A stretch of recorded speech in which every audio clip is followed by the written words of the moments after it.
Engineer علی مرزا کا topic جب سے میں جہلم گیا نا تو میں نے ختم کر دیا تھا کہ میں نے کہا یہ ایسی تابوت میں آخری کیل ٹھوک کے آ گیا ہوں کہ اب اس میں غیرت ہوگی تو یہ دوبارہ نہیں اٹھے گا، لیکن جب غیرت ہی ختم ہو جائے وہ دوبارہ اگلے دن سے پھر کلپ بنانا شروع کر دی. بکواس کر رہا تھا نا کئی سالوں سے کہ سامنے آ جاؤ، جہلم آ جاؤ، بیٹھو میرے ساتھ، یہ کبھی بھی نہیں آ سکتے. میں گیا، آپ کو پتا ہے میں نے 48 آورس کا ٹائم دیا تھا، 48 گھنٹے کا اس کے شہر میں جا کے.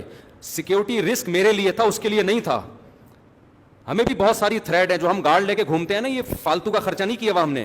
تھریڈ ہیں، بہت سارے خطرات ہیں. مجھے لوگ منع کر رہے تھے مت جاؤ، کوئی مار دے گا، کوئی جان سے نہ مار دے، کوئی بھی کسی اور کے کھاتے میں ڈال دے کوئی جان سے مار کے، کوئی بھی دہشت گرد ہو سکتا ہے نا. ہم نے اتنی جان پہ کھیل کے گئے. ہم جہلم چوک پہ کھڑے ہو کر ہم نے کلپ ریکارڈ کروایا، اور کلپ ریکارڈ کروا کے ہم نے یہ کہا آپ کے پاس 48 گھنٹے کا ٹائم بیٹھنے کے لیے نہیں دے رہے، پازیٹیو رسپانس کے لیے دے رہے ہیں کہ میں آ گیا ہوں، بیٹھنے کے لیے تیار ہوں.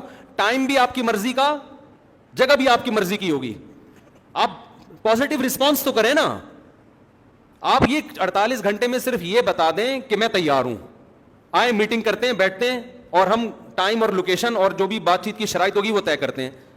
آپ تو ایسا بھاگے ہو، اور اب بکواس کیا کر رہے ہیں کہ میں حضرت علی کی فوج میں ہوتا تو حضرت معاویہ اور مغیرہ ابن شعبہ کے خلاف تلوار اٹھاتا. معاذ اللہ، تو بھگوڑا ہوتا وہاں بھی. ہم بغیر تلوار کے، بغیر گھوڑوں کے، بغیر گنڈوں کے آئے تھے، اور وہاں تیرے شہر میں آئے ہیں، تیرے شہر میں آ کے تجھے چیلنج کیا ہے.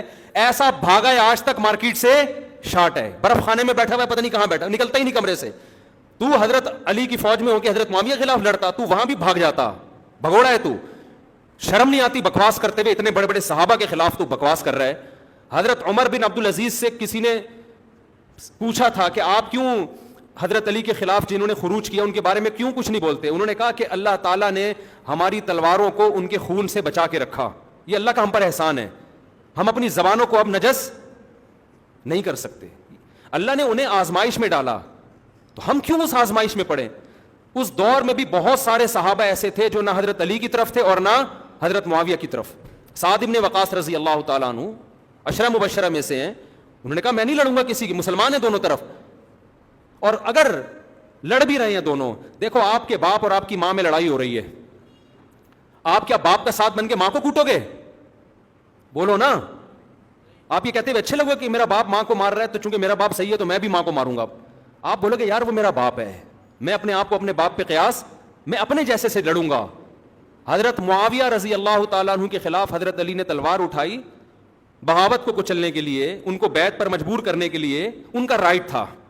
حضرت معاویہ رضی اللہ تعالیٰ عنہ کا خیال یہ تھا کہ میں باغی نہیں ہوں.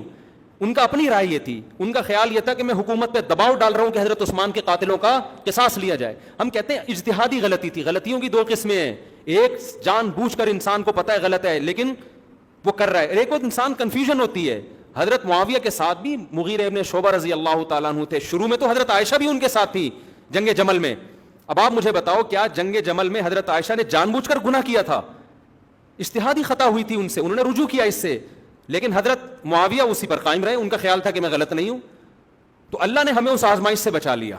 اور حضرت حسن کا یہ احسان اس امت مسلمہ پر کہ انہوں نے حضرت معاویہ کے حق میں خلافت سے دستبردار ہو کر اس جنگ کو کیا کر دیا؟ ختم کر دیا. حضرت حسن نے کہ میں تو مسلمانوں کی تلواریں آپس میں چلتا ہوا نہیں دیکھ سکتے. جو اہل بیت کا سچی مچی کا ہوگا، بکواس نہیں کرے گا، جھوٹ نہیں بولے گا کہ میں اہل بیت اہل بیت. کچھ لوگ بکواس کرتے ہیں، اہل بیت کا چورن بیچتے ہیں. جو حقیقی اہل بیت سے محبت کرے گا وہ حضرت حسن کے طریقے پہ چلے گا. وہ کہے گا میری تلوار معاویہ کے خلاف نہیں چل سکتی. میرے والد لڑے تھے، ان کے پاس دلیل تھی، میں اپنی دلیل پہ چلتا ہوں. وہ یہ کہ میں مسلمانوں کو آپس میں لڑتا ہوا نہیں دیکھ سکتا. جو حضرت حسن کے طریقے پہ چلے گا وہ کبھی بھی حضرت معاویہ کے خلاف تلوار اٹھانے. اور تو ٹچا آج کا انجینئر تو بکواس کر رہا ہے کہ میں مغیرہ ابن شعبہ کے خلاف لڑتا. شرم نہیں آتی؟ جہلم میں 48 گھنٹے میں تیرے شہر میں آ کے بولتا رہا ہوں کہ 48 گھنٹے تیرے پاس ٹائم ہے کہ تو پازیٹیو رسپانس کر دے کہ میں آ گیا ہوں، میں مفتی صاحب کے ساتھ بیٹھنے کے لیے تیار ہوں. میں نے نمبر دیا تھا، اس نمبر پہ رابطہ کرتا، تو اناؤنس کرتا. یہ کہہ رہے ہمارے ایڈمن آپ کے ایڈمن سے اور آپ کے ایڈمن ہمارے ایڈمن سے، تو ایڈمن کو کیوں بیچ میں لے کر آ رہا ہے؟ یہ تو ساری باتیں ہماری یوٹیوب پہ ہو رہی ہے نا. میں بھی حج پہ گیا، ایک صاحب مجھے ملے کہ مفتی صاحب آپ جہلم اس طریقے سے کیوں گئے؟ آپ کو چاہیے تھا اس کے ایڈمن سے بات کر کے تمیز سے اس کے گھر جا کے نوک کرتے. میں نے کہا مجھے ایک بات بتاؤ، یوٹیوب پہ جو جنگ چل رہی ہے یہ ایڈمن کی چل رہی ہے یا یوٹیوب کے ذریعے میری اور اس کی چل رہی ہے؟ تو ہر چیز اوپن ہوگی کہ نہیں ہوگی دنیا کو؟ میں اگر اس کے گھر ایسے ہی چلا جاتا، کچھ بھی کر سکتا تھا وہ. جو اتنے بہانے ابھی تلاش رہا ہے, بکواس کر رہا ہے, اس وقت اس کے پاس بہانے تلاش کرنے کا موقع اور زیادہ مل جاتا. تو 20 قسم کے بہانے تلاش کرتا وہ. تو کہتا ہے ایسے کیوں اٹھ کے آ گئے, کوئی دہشت گرد استعمال ہو سکتا تھا, کوئی کچھ بھی ہو سکتا تھا. یہ تو تبھی تو ذلیل ہوا ہے پوری دنیا کے سامنے. چھپ کے میں جاتا تو کیا پتا چلتا کہ ہو کیا رہا ہے یہاں پہ. میں گیا, میں نے بالکل صحیح, کیونکہ میں حق پر تھا, اس لیے میں جو چاہ رہا تھا اوپن ہو. بھائی میں آ گیا ہوں, 48 آورز آپ کے پاس ہیں, 48 گھنٹے آپ کے پاس. اچھا, ہم نے یہ بھی مشورہ کیا تھا کہ اگر ہم نے اس کو کہا نا 48 گھنٹے کے اندر بیٹھنا ہے آپ نے, یہ کہہ سکتا تھا میرے ماموں کا انتقال ہو گیا, میری نانی کا انتقال ہو گیا, میں جنازے میں جا رہا ہوں, میں 48 گھنٹے میں بیٹھ نہیں سکتا. کچھ بھی کہہ سکتا تھا نا. ہم نے کتنا اس کو ٹائم دیا ہے یار, 48 آورز سوچنے کے لیے ہے آپ کے پاس. سوچو, تمام پازیٹو نیگیٹو پہلوؤں کو سوچو, اس کے بعد آپ ٹائم دو کہ بیٹھنا ہے, ہم تیار ہیں. بس اتنا, تاکہ لوگوں کو پتہ چل جائے واقعی یہ سچی مچی میں بیٹھنے کے لیے تیار ہے. لیکن آپ ایسا بھاگے ہو نا, تاریخی ذلت تمہاری. اس کے بعد پھر فوراً وہ کلپ آ گیا, المہند میں یہ لکھا ہوا ہے حضرت معاویہ نے یہ کیا. تجھے شرم نہیں آتی بکواس کرتے ہوئے؟ اسی باتوں کے لیے تو میں تیرے پاس آیا تھا. میرے سامنے بتاتی ہیں حضرت معاویہ نے یہ کیا ہے, میرے سامنے بتاتا حضرت معاویہ ممبر پہ حضرت علی کو گالیاں دلوایا کرتے تھے, معاذ اللہ. میں اس حدیث کی تیرے سامنے حقیقت کھول کے میں یہی تو کرنے کے لیے آیا تھا کہ سب کا ترجمہ جب حضرت عباس کے بارے میں آتا ہے تو ترجمہ کچھ اور کرتا ہے, جب حضرت معاویہ کے لیے سب کا لفظ استعمال ہوتا ہے بدبخت تو ترجمہ بدل دیتا ہے. یہ گالیاں کا لفظ اردو کا لفظ ہے, عربی کا لفظ ہے؟ بولو نا, اردو ہے نا. تو یہ تو کہاں سے ترجمہ کر رہا ہے گالیوں کا کہ حضرت معاویہ کے دور میں حضرت علی کو گالیاں دلوائی جاتی تھی؟ یہ ترجمہ کہاں سے کر رہے ہیں؟ تو عربی کے الفاظ ہیں. یہ ساری پول پٹیاں میں کھولنے کے لیے گیا تھا اس بدبخت کی, بے شرم انسان کی. مجھے غصہ اس لیے آ رہا ہے, اتنی بدتمیزی کہ مغیرہ ابن شعبہ حضرت معاویہ کے خلاف, کوئی ایسا شخص جو اپنے آپ کو اہل سنت والجماعت کہتا ہو, اتنی بدتمیزی نہیں کر سکتا. وہ اس نے بڑی جرت کی ہے کہ میں حضرت علی کے دور میں ہوتا تو حضرت معاویہ اور مغیرہ ابن شعبہ کے خلاف تلوار اٹھاتا. خدا کی قسم یہ بہت بڑی گستاخی ہے. یہ ایسے ہی ہے جیسے کوئی کہے کہ میں اپنے باپ کے ساتھ ہوتا تو میں اپنی ماں پر ہاتھ اٹھاتا. ماں کو کتنا غصہ آئے گا, اس کی باقی بچوں کو کتنا غصہ آئے گا. حضرت معاویہ اس امت کے ننیالی ہیں یا نہیں ہے؟ بولو نا. کوئی اپنے سگے ماموں کے خلاف تلوار اٹھا سکتا ہے, ہاتھ اٹھا سکتا ہے؟ بولو. حضرت معاویہ کی بہن ہمارے نبی کے نکاح میں ہے یا نہیں ہے؟ اور نبی کی زوجہ کو قرآن نے ہماری ماں کہا ہے کہ نہیں کہا؟ اپنی ماں کے بھائی پہ ہاتھ اٹھانے کا, تلوار اٹھانے کا کوئی غیرت مند بھگوڑا, کوئی غیرت مند سوچ سکتا ہے؟ بتاؤ کیا ہو گیا آپ لوگوں کو؟ پورا ملک خاموش ہے. ایک طبقہ ہے مخصوص جو آواز اٹھا رہا ہے, جو بیچارہ ہمیشہ آواز اٹھاتا ہے. باقی سارے, میرا خیال تھا مجھے تو اس پہ آواز اٹھانے کی ضرورت ہی نہیں ہے, اس پہ تو پورا ملک سراپا احتجاج بن جائے گا. ہم نے خاموشی اختیار کی اسی وجہ سے کہ مجھے ضرورت نہیں ہے, اس لیے کہ پورا ملک, لیکن نہیں ہو رہا جتنا احتجاج ہونا چاہیے. میرے بھائی, اگر ہم نے اس ملک میں صحابہ کرام کا دفاع نہیں کیا, یہ ٹچے اٹھتے رہیں گے اور بکواس کرتے رہیں گے. آہستہ آہستہ لوگوں کے دلوں سے اسلاف کی محبت اور عقیدت ختم. ہر ٹچا اٹھے گا, اعتراض کرنا شروع کرے گا. اس کو لگام دینے کی ضرورت ہے, اس کو روکو. میں نہیں کہہ رہا کوئی غیر قانونی کام کرو آپ, نہ, اس سے معاملات بگڑتے ہیں, لیکن اس کو کنٹرول کرنے کی ضرورت ہے. اس کے خلاف بھرپور احتجاج ہونا چاہیے, اس کے خلاف FIR ہونی چاہیے. اور اس پہ تو یہ چیز ویسے بھی سوٹ نہیں کرتی ہے, اس پہ تو ویسے بھی ٹچے پہ تو کرتی نہیں ہے, سوٹی ہے. تو جہلم کا بھگوڑا ہے, آج تک تو بکواس کر, کتنی غلط تعویلات کی ہیں اس کے. میں مریدوں سے کہتا ہوں یار ایسی اندھی تقلید ہم نے کہیں بھی نہیں دیکھی. میں 48 گھنٹے کا اس کو میں نے ٹائم دیا. 48 گھنٹے میں آپ پازیٹیو ریسپانس دے دو کہ میں تیار ہوں بیٹھنے کے لیے. ہم جگہ متعین کر لیں گے, موضوع متعین, موضوع تو تھا متعین, حضرت معاویہ پہ بات ہوگی اور المہند المفند پہ بات ہوگی. ٹائم بچ جائے گا تو رفع الیدین اور تراویح بھی لے آئیں گے, نہیں بچا تو یہ 2 ہی ٹاپک نمٹ جائیں بہت. اس میں ہمارا پروگرام یہ تھا کہ پہلے حضرت معاویہ پہ ہم 1.5 گھنٹہ بات کریں گے, لیکن ہم نے مشورہ یہ کیا تھا کہ اگر اس نے کہا کہ نہیں پہلے محنت پہ بات ہوگی تو ہم پہلے محنت پہ بھی کر لیں گے. 1.5 گھنٹہ المحند المفند کو دے دیں گے اور 1.5 گھنٹہ حضرت معاویہ کے ٹاپک پر, کہ تو نے جو بکواس کی حضرت معاویہ پہ جھوٹے الزام لگائے, میں اس کی پول پٹیاں تیرے سامنے بیٹھ کے کھولوں گا. 48 گھنٹے تک چوہے کی طرح بھاگا رہا ہے. مجھے اچھا نہیں لگ رہا یہ الفاظ استعمال کرنا, لیکن جو اس نے حضرت معاویہ اور مغیرہ ابن شعبہ جیسے صحابی کی توہین کی ہے نا, اب اس کی جتنی توہین کی جائے وہ کم ہے. اس کو اپنی عزت کا خود ہی خیال نہیں ہے. بھائی انسان وہی عزت دار ہوتا ہے جو اپنی عزت خود کرواتا ہے. جب آپ اپنی عزت نہیں کرواتے, آپ کو شوق ہی نہیں اپنی, ہم نے تو خاموشی اختیار کر لی تھی. مجھے ایک بات بتاؤ, میں اس کے فالوور سے پوچھتا ہوں کہ یہ اگر جہلم سے کراچی آیا ہوتا, مجھے 48 گھنٹے کا ٹائم دیا ہوتا کہ پازیٹیو رسپانس دیں, اور میں اس طرح بھاگ جاتا, اس کے فالوورز ہمارا کیا حشر کرتے؟ بتاؤ, کرتے کہ نہیں کرتے؟ کلپ بنا بنا کے ڈال رہے ہوتے. ہم نے تو اس کے بعد سے خاموشی اختیار کر لی کہ عقل مندوں کے لیے اتنا کافی ہے. لیکن اس کو اپنی عزت پیاری نہیں ہے, یہ اپنی عزت کرانا ہی نہیں جانتا ہے, کرانا ہی نہیں جانتا. تم بھائی میرے خلاف تقریر کرو یار, تم اور لوگوں کے خلاف کرو, تم صحابہ تک کیوں پہنچ رہے ہو؟ اور جھوٹے منہ سے کہتا ہے کہ میں صحابہ کو مانتا ہوں, حضرت معاویہ کے ساتھ رضی اللہ عنہ بھی لگا رہا ہے. یہ تکلف کی آپ کو ضرورت کیا ہے؟ کیوں رضی اللہ عنہ لگا رہے ہیں ان کے ساتھ؟ ایک طرف تلوار اٹھانے کو جائز قرار دے رہے ان کے خلاف, اور جائز قرار دینا تو الگ بات ہے, وہ حضرت علی کا مسئلہ ہے. کہہ رہے میں ہوتا تو میں بھی تلوار اٹھاتا.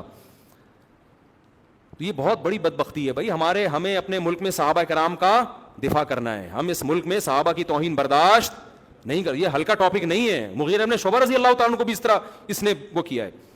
تو حضرت معاویہ رضی اللہ تعالیٰ عنہ اس امت کے روحانی ماموں ہیں یا نہیں ہے؟ مجھے بتاؤ. نبی صلی اللہ علیہ وسلم نے فرمایا ان احق الذی اکرم بہ الرجل ابنتہ او اختہ, سب سے زیادہ قابل احترام وہ ہے جس کی بیٹی یا بہن تمہارے نکاح میں ہے. ہمارے نبی کی زوجہ حضرت معاویہ کی بہن ہمارے نبی کے نکاح میں, تو حضرت معاویہ ہمارے نبی کے لیے بھی قابل احترام تھے نبی ہی کی حدیث کے مطابق. ہمارے لیے تو بہت زیادہ قابل احترام ہے, نبی کا سحر ہے, سسرال ہے نبی کا. وہ حضرت ابو سفیان ہمارے لیے قابل احترام ہے کیونکہ نبی کے سسر. حضرت ابو سفیان کے بارے میں بھی بہت بکواس کرتا ہے یہ. تو اس کے مریدوں سے میں کہتا ہوں کہ آپ اس سے پوچھو کہ تو نے جو یہ دعویٰ کیا ہے نا کہ میں اس جنگ صفی میں ہوتا, اس دور میں ہوتا, تو میں کس کے ساتھ ہوتا؟ حضرت علی کے ساتھ تلوار اٹھاتا. کس پر؟ معاویہ اور مغیرہ بن شعبہ رضی اللہ عنہ کے خلاف. سے بولو تو جہنم میں بھاگا کیوں تھا؟ پھر تو اتنا بہادر ہے. مفتی صاحب گھوڑوں اور تلواروں کے بغیر آئے تھے, ایسا ہی ہے کہ نہیں ہے؟ اور گنڈوں کے بغیر آئے تھے. میرے بھانجے بھتیجے تھے میرے ساتھ, ان کو گنڈا بھی کہا اس نے کہ گنڈے لے کے آ گئے. اور تو نے پھر غلط سلط تعویلات کیوں کی اس بھاگنے کی؟ چیلنج کیوں کیے تھے اتنے بڑے بڑے؟ تو جو آدمی میرے بھائی ہم سے ڈر کے بھاگ, رسک تو ہم نے لیا تھا نا اپنی جان پہ کھیل کے. وہاں کس طرح سے 48 گھنٹے ہم نے گزارے ہمیں پتا ہے. لوگ کہہ رہے تھے یار کوئی دہشت گرد مار دے گا اور بدنام کرے گا, انجینئر نے کیا یا فلانے نے کیا, کچھ بھی ہو سکتا ہے, نئی کہانی ہو سکتی ہے. میں نے کہا نہیں, یہ ایک دفعہ یہ ٹاپک ہمیشہ کے لیے ختم ہونا چاہیے. میں سامنے بیٹھوں گا, اس کے دلائل کی میں پول پٹیا اس کے سامنے کھولوں گا. لوگ کہتے ہیں آپ ویسے کلپ ریکارڈ کروانے میں خیانت ہوتی ہے, گڑبڑ ہوتی ہے. یہ کیا کرتا ہے, آدھی بات لیتا ہے آدھی پی جاتا ہے, اس کی غلط سلط تعویلات کر دیتا ہے. تو وہیں ہم گچی پکڑ لیں گے کہ یہ آپ غلط بول رہے ہو.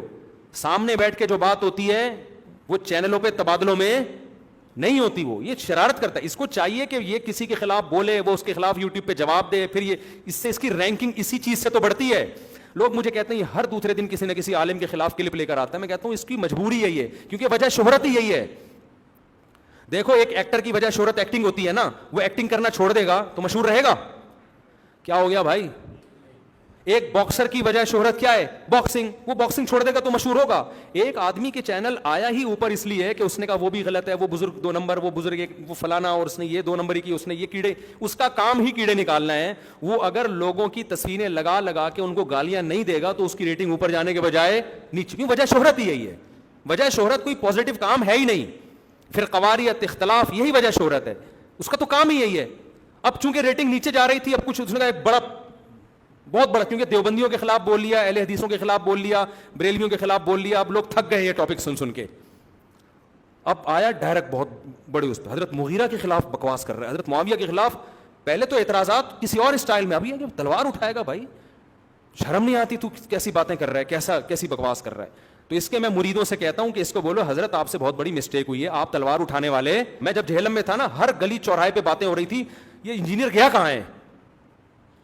جب میں 48 گھنٹے ہم نے جہلم میں گزارے نا, ہر چوک پہ, ہر دودھ والے کی دکان پہ, ہر چائے کے ہوٹل پہ ایک ہی ٹاپک تھا, یار یہ بندہ گیا کہاں ہے, یہ بول کیوں نہیں رہا کچھ. اس کے مریدین کہہ رہے تھے یار ہمارے پیر صاحب نے ہمیں ذلیل کر دیا ہے. 48 گھنٹے کے بعد نمودار ہوا ہے یہ, ہمارے کراچی آنے کے بعد. اور نمودار ہونے کے بعد کہہ رہا ہے جہلم کا جو فاصلہ ہے نا, ڈسٹینس, وہ 24 گھنٹے کا نہیں ہے, وہ جہاز سے 2 گھنٹے کا ہے. اور یہ جو کتابوں کا بورا تھا نا, بورا لانے کی ضرورت ہی نہیں تھی, 2 حدیث کی کتابیں کافی تھیں. اور اس کے مریدین بھی بات کہہ رہے ہیں کیا دلیل ہے ہمارے حضرت کی, تو چھوڑ کتابوں میں کیا رکھا ہے, کون سی کتابیں. میں تو جب تیرے سامنے بیٹھتا تو پھر بتاتا میں کیا لے کر آیا ہوں نا. وہ کتابوں کا بورا کھلنے تو دیتا, وہ کھلنے دیا نہیں ہے. تو اس میں بخاری بھی تھی, اس میں مسلم بھی تھی, اور بھی تیرے بہت ساری کتابیں تھیں اس میں, جس میں تیری حقیقت کو ہم نے کھولا تھا. پورا دین صرف بخاری مسلم میں تھوڑی ہے, اور بخاری مسلم بھی تھی ان کتابوں میں, اس بورے کے اندر. کہہ رہا بورا کیوں لے کر آئے, تو آپ پہلے بتا دیتے کہ میں مفتی صاحب کے ساتھ بیٹھوں گا, بشرطے کے جہاز میں نہ آئیں, اونٹ پہ پیدل سفر کریں.